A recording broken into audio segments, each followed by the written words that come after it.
Guys, a lot of you are upset about the incompleteness of the Pentagon's report on UFOs, but here's exactly why they can't tell you the whole truth. And by the way, all of this stuff are facts that are on the record. You can go look them all up. Early in 1954, President Dwight D. Eisenhower went quail hunting in Georgia. Now, this by itself is not a big deal because he just needed to get some rest before flying off to a discussion with Japan about rearming after World War II, so that's kind of a big deal. But right after that first vacation, the very important diplomatic trip got cut short by a second emergency vacation. This one was to Palm Springs. So Ike Eisenhower took a plane to California, but on the night of February 20th, 1954, President Eisenhower disappeared. Nobody could find him, nobody knew where he was, and people started panicking. The Associated Press even reported him dead as kind of a joke, and they retracted it 2 minutes later. But seriously, everybody was like, hey, where did he go? Now, the official story was that President Eisenhower pulled a cap off of his tooth while eating chicken wings and had to go to an emergency dentist appointment with Dr. Purcell. Interestingly enough, though, follow-up research then later proved that Dr. Purcell may have not seen Eisenhower. Dr. Purcell's wife said the dentist never mentioned having to work on the president. Hey, I worked on the president. Dr. Purcell also didn't make any dental records of that night, and the extensive medical records kept on all U.S. presidents didn't show any dental anomalies in that month of 1954. Now, in addition, all of the thank you cards that were written from the White House for that specific trip were sent out to absolutely everyone, like the people who sent flowers and even offered to play golf with the president while he was on his vacation. Yeah, no thank you card for a dentist. Now, here's where it gets really interesting. Less than a month after that weekend, somebody showed up on a radio program claiming to be security for Edwards Air Force Base, which was actually called Muroc Field back in the day. And he said that Eisenhower had been secreted off to Edwards Air Force Base to meet with aliens who had disembarked from an alien spacecraft. Yeah, okay, sure, that guy's probably crazy. Funny thing though, records from that base do show having restricted access for 2 days right around that February 20th date. That's when nobody can come on or go off the base that were non-essential personnel, which is standard operating procedure anytime a president would visit. All right, 2 points of just amazing coincidence. Well, there's another. A little later, a letter surfaced that was penned April 16th, 1954, which is less than 2 months after this nothing burger dental emergency. This letter was from a Gerald Light stating that Gerald had been part of a delegation of community leaders tapped for a meeting with extraterrestrial beings at Edwards Air Force Base. Gerald Light has been described as a gifted and highly educated writer and lecturer, skilled in clairvoyance and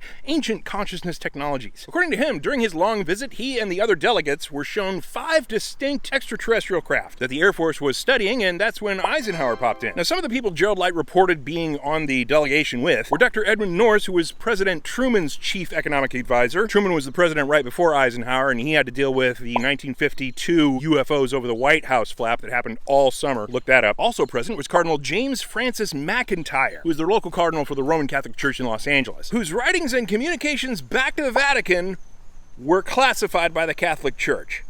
No one can get to him to this day. And part 2 is already up. It includes what was in the treaty. Click my icon and see the next video.